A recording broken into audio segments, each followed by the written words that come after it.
Chapter 7, Donuts and Dragon Fruit Crumble. My grandparents only live a couple of streets away, and I can cut through the park to get to their place. In fact, if they hadn't built the new houses at the bottom of our road, I'd have been able to see their house from my bedroom window.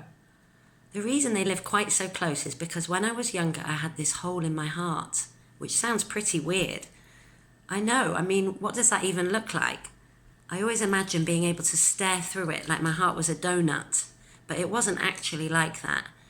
For one thing, there wasn't pink icing and sparkly hundreds and thousands lining my insides like on a donut, which would at least have made up for stuff a bit. But I was pretty poorly when I was little, and so Nana and Grandad moved here to help look after me while Mum and Dad were at work. When I was about 5, I had to have an operation because the donut hole wasn't closing up like they'd hoped.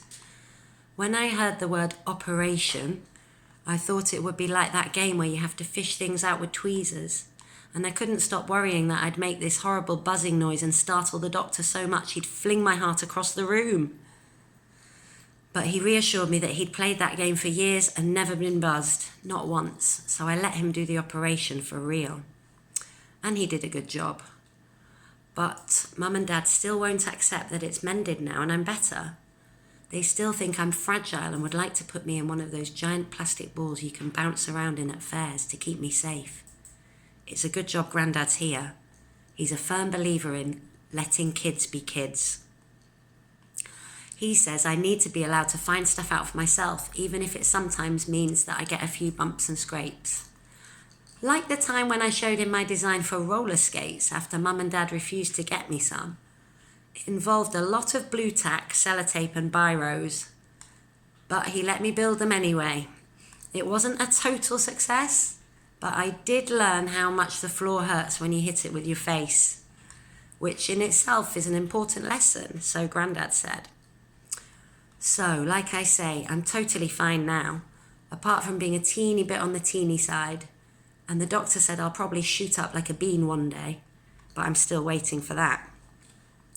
On the upside, it means Nana and Grandad live only 2 minutes and 45 seconds away. On the downside, I can't help wondering if all that looking after me was what made Grandad poorly, because now he has a funny heart, and not the funny ha-ha kind. Mum and Dad insist it's nothing to do with me, and Nana says it's more likely because of all the trifle and cheese that he used to eat. But I still can't help thinking Grandad was supposed to be retired and taking it easy, not running round after me. I wasn't a patient.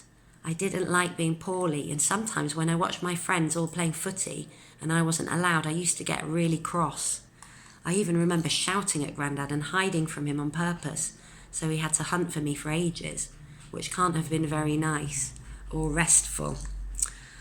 But whenever I start to worry about him, he accuses me of sticking him in a giant plastic ball.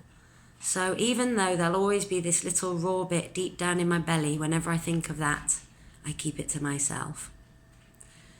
When I arrived that morning, I headed straight round the back. I could see Nana through the kitchen window, leaning over a huge saucepan, steam swirling up around her. A sweet, fruity smell came floating out towards me.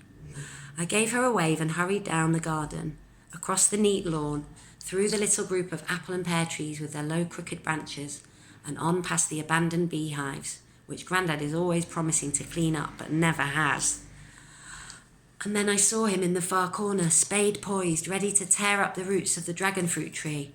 I shrieked and ran towards him. "Grandad, stop!" "Hey up, Chipstick. Hope you've brought your muscles," he said. "We need to shift this thing, then we can start planning what's going where." He pointed his spade at the dangly cactus-like tentacles. "But, Grandad," I panted, trying to catch my breath, "I found out what it is. It's a dragon fruit tree." I quickly stepped in front of his outstretched spade. "I looked it up last night." Grandad's face wrinkled. "Never heard of one of those." He angled the spade again, ready to do battle. "I thought I could look after it," I spluttered. "But it's taking up half the veggie plot. We could get some nice beans in there. Wouldn't you prefer some nice beans?" I shook my head till I thought my brains would fall out, then blurted out the only thing I could think of that might make him change his mind. "Didn't you want some fancy fruit?